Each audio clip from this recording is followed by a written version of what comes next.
Oi, seja bem-vindo a mais um vídeo aqui no Doramei. Hoje, finalmente, nós vamos falar de La Casa de Papel Coreia 2, que na verdade a gente nem teve que esperar tanto assim por essa segunda parte, né? Mas essa divisão que a Netflix tem feito não tem sido apenas com os K-dramas, viu? Mas com as séries em geral que estão entrando no catálogo da plataforma. Ela grava a série ou o drama todo e divide em duas partes, libera uma pra ver como é que o público reage e depois vem com a segunda ou com o restante das partes. E hoje nós vamos falar do sucesso e o porquê desse sucesso de La Casa de Papel Coreia 2 na Netflix, mais precisamente aqui no nosso país, no Brasil, já que a primeira parte infelizmente nem chegou a pegar a top 10 aqui na Netflix Brasil. Então nesse vídeo eu quero te contar o que tem de diferente nessa segunda parte, que tá agradando tanto os telespectadores da Netflix em geral, mais precisamente aqui no Brasil, que até a gravação desse vídeo, o drama se encontra aí dentro do top 10 de séries mais vistas na Netflix Brasil, mais exatamente na posição 3. Para falar o que tem de diferente nessa segunda parte, pode ser que eu solte alguns spoilers no decorrer do vídeo, então já fica o meu alerta aqui para você, caso você ainda não viu a parte 2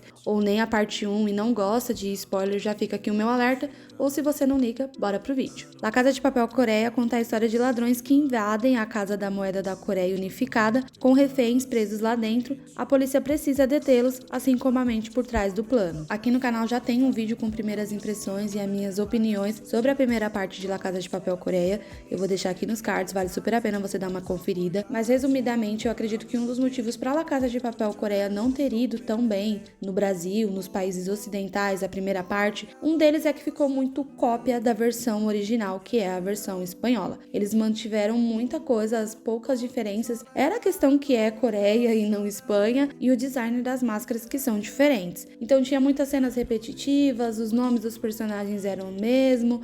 É claro que a gente sabia que o drama ia se basear em La Casa de Papel espanhola, mas a gente esperava assim só uma base, não tão repetitivo como foi essa primeira parte. Mas em La Casa de Papel Coreia 2, assim como o Park Hae-soo já havia avisado na CCXP, para quem não sabe, o ator recentemente esteve aqui no Brasil para a edição da CCXP e ele contou que nessa segunda parte a gente conseguiria ver muito mais as diferenças entre as versões. Então a principal diferença entre La Casa de Papel Espanha e La Casa de Papel Coreia é o panorama político e geográfico. Na versão sul-coreana, a história é ambientada em um futuro não tão distante, mais precisamente no ano de 2025, no qual a Coreia do Sul e a Coreia do Norte passam por um processo de reunificação. E a equipe do professor ela é criada em meio a esse momento econômico, marcado pela inauguração da área de economia mista, que é claro que no decorrer dos episódios a gente vai perceber que na verdade não se passa de uma forma dos grandões de ambos os países roubarem dinheiro. E é justamente contra isso que o professor e o Berlim, que são irmãos, nessa segunda parte a gente tem essa revelação, assim como na versão espanhola, estão lutando contra. Eu quero destacar aqui os pontos positivos para essa segunda parte. O primeiro é que a gente tem um foco muito maior na questão da unificação.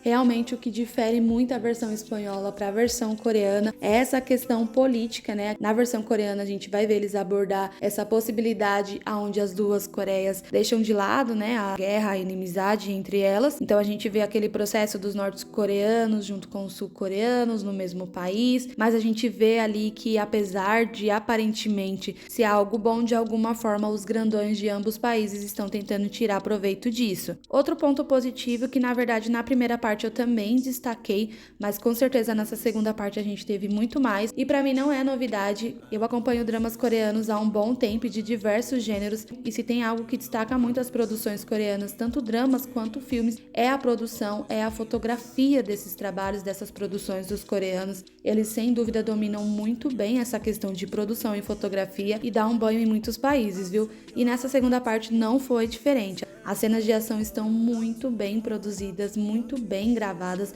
A gente teve muito mais dessas cenas de ação de troca de tiro, tanto ali dentro da Casa da Moeda, quanto fora, que é uma cena que não tem na versão espanhola, que é quando a equipe do professor, junto com a equipe do Berlim, a Tóquio, vão ali para salvar o filho da Nairobi. Então as cenas estão muito bem feitas, a fotografia do drama incrível, e nesse quesito não tem muito o que falar, zero defeitos, arrasaram. Outro ponto positivo é que mostrou muito mais de cada personagem e o motivo deles terem aceitado participar do assalto, cada um com seus motivos diferentes, mas foi mostrado isso pra gente que até então na primeira parte a gente sabia muito por cima. E também da relação que eles criaram antes do assalto. Outro ponto positivo é que a gente não teve muitas mortes ou mortes desnecessárias. A gente teve mortes que têm coerência com a história, com a situação, como a morte do Oslo e como a morte do Moscou. Então já eram mortes que a gente já esperava, né, por conta conta da versão original e se manteve na versão da Coreia também. Outro ponto positivo é que, diferente da versão espanhola para a versão coreana, aqui na versão coreana o professor tem muito mais controle sobre tudo, sobre a situação. Na versão espanhola a gente viu que, apesar do professor ter um plano muito bem arquitetado, sempre acontecia situações inesperadas e ele tinha que se virar ali nos 30 para resolver essas situações. Claro que no final ele sempre acabava conseguindo o que ele queria, passando na frente da polícia, mas sempre tinha situações inesperadas, principalmente pro professor ali resolver. Já na versão coreana a gente não teve tantas situações inesperadas ou que fugissem do controle do professor. Mesmo quando teve, a resposta dele era muito rápida, muito ágil. Então eu senti um controle da parte do personagem professor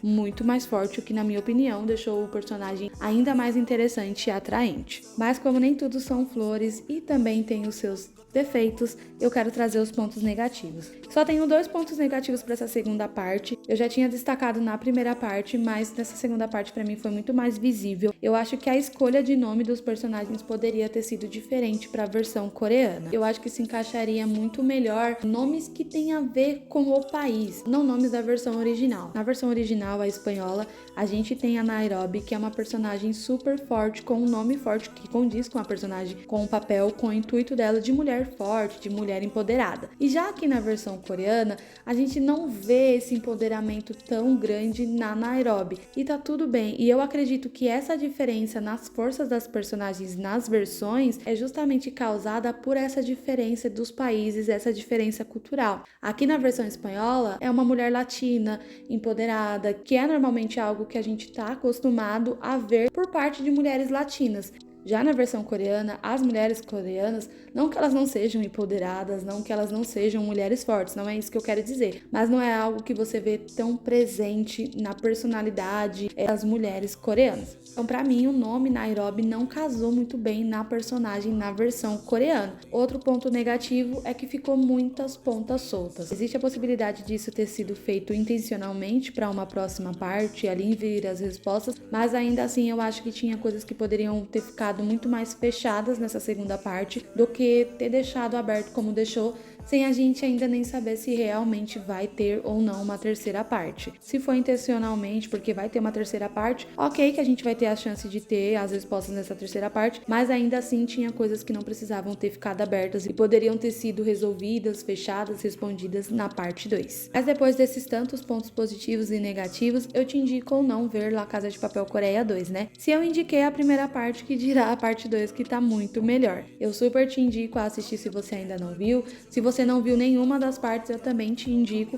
Como todo drama, como toda série, tem o seu lado bom e tem o seu lado ruim. E as produções coreanas são muito boas e na Casa de Papel Coreia não é diferente. Então eu super te indico a assistir sim o drama, tanto a parte 1 quanto a parte 2. Sobre uma terceira parte, eu já dei um spoiler alguns minutos atrás, né? Até o momento da gravação desse vídeo, a gente não tem nenhuma confirmação oficial. A gente tem especulações, já que a versão original foi contada em 6 partes, né? Mas até o momento não se sabe se lá na Coreia eles vão optar por tantas partes ou se vai trazer mais uma parte. Então, até o momento não tem nada confirmado, mas assim que a gente tiver alguma confirmação oficial, sem dúvidas, eu vou vir aqui contar pra vocês, seja através lá da comunidade. Então já se inscreve aqui no canal pra você não perder nada e ficar por dentro. Ou lá no meu perfil no Instagram, inclusive, me segue lá no Insta, lá eu sempre posto o que eu tô assistindo, notícias, curiosidades. Vai lá, me segue e interage comigo por lá também. Eu espero que você tenha gostado do vídeo. Se você gostou, não esquece de deixar o like é super importante, ajuda muito o meu conteúdo. E deixa aqui nos comentários se você já assistiu a parte 2, o que você achou dessa parte 2, quais são os seus pontos positivos e negativos, me conta tudo aqui nos comentários. Muito obrigada por você ter assistido o vídeo até aqui, até um próximo vídeo, tchau!